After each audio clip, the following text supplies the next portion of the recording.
ఒక మనిషి మారితే సరిపోదు, సిస్టమ్ మారాలి. ఇది ఒక ఫేమస్ డైలాగ్. కానీ ఇది రియాలిటీలో అవుతుందా?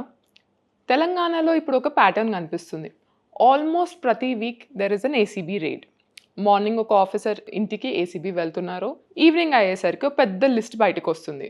20 plots, multiple apartments, commercial buildings, agriculture lands, gold, crores worths of assets. ఇవన్నీ కాకుండా ఈ మధ్య లిక్కర్ బాటిల్స్ కూడా కనిపిస్తున్నాయి.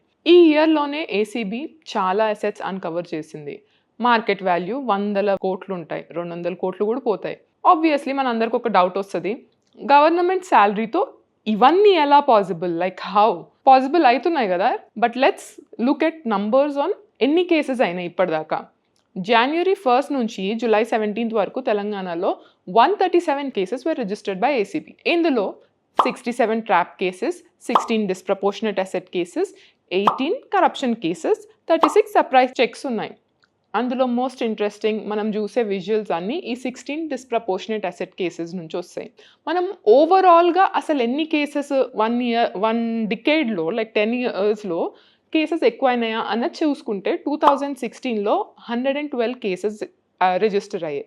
2025లో 253 కేసెస్ రిజిస్టర్ అయ్యాయి, అంటే 126% ఇంక్రీజ్. అంటే ఇప్పుడు ఏసీబీ ఎక్కువ పని చేస్తుందని. ఇవన్నీ డిస్ప్రపోర్షనేట్ అసెట్ కేసెసే కాదు, అన్ని కేసెస్ కలిపి. ఇప్పుడు నార్మల్గా చూసుకుంటే పొలిటికల్గా కూడా ఇది ఇంట్రెస్టింగ్ డెవలప్మెంట్. కాంగ్రెస్ని కరప్షన్ పార్టీ అంటారు, స్కామ్గ్రెస్ అంటారు. అలాంటిది కాంగ్రెస్ టైంలో ఏసీబీ యాక్షన్ ఎక్కువ ఉంది. దట్ ఈస్ ఆల్సో ఒక హెడ్లైన్స్ కదా.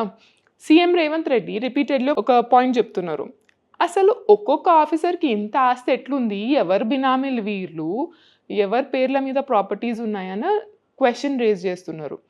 పాయింటే కదా, పొలిటికల్ బ్యాకింగ్ లేకుండా ఇంత చేయగలరా? 100 కోట్ల ఆస్తులు వస్తాయా? ఇన్వెస్టిగేషన్ ఆఫీసర్స్నే కాదు, వాళ్ళ బినామీ నెట్వర్క్ని కూడా బయట పెట్టాలి. అది ఇంపార్టెంట్ ఇప్పుడు మనకి. ఆ అలిగేషన్స్ ప్రూవ్ అవుతాయో లేదో మనం చెప్పలేము, కానీ ఎక్స్పోజ్ అయితే అవుతున్నారు. పబ్లిక్ పర్స్పెక్టివ్ నుంచి మనం ఆలోచిస్తే పొలిటీషియన్ మీద కేసు పెడితే పొలిటికల్ డిబేట్ స్టార్ట్ అవుతుంది, అవతలోడు సింపతి కొట్టడానికి ట్రై చేస్తారు, ఇవన్నీ ఉంటుంది. కానీ గవర్నమెంట్ ఆఫీసర్ బ్రైబ్ పట్టుబడితే లేదా ఇన్కమ్కి మించిన అసెట్స్ బయటపడితే కామన్ పీపుల్ సింపతి చూపెట్టరు. ఎందుకంటే కరప్షన్ అనేది వాళ్ళకి డైలీ లైఫ్ ఎక్స్పీరియన్స్. ఒక ఫైల్ మూవ్ అవ్వాలన్నా, ఒక సర్టిఫికెట్ రావాలన్నా, పర్మిషన్ కావాలంటే ఇలాంటి సిచ్యువేషన్స్ చాలా మందికి తెలుసు.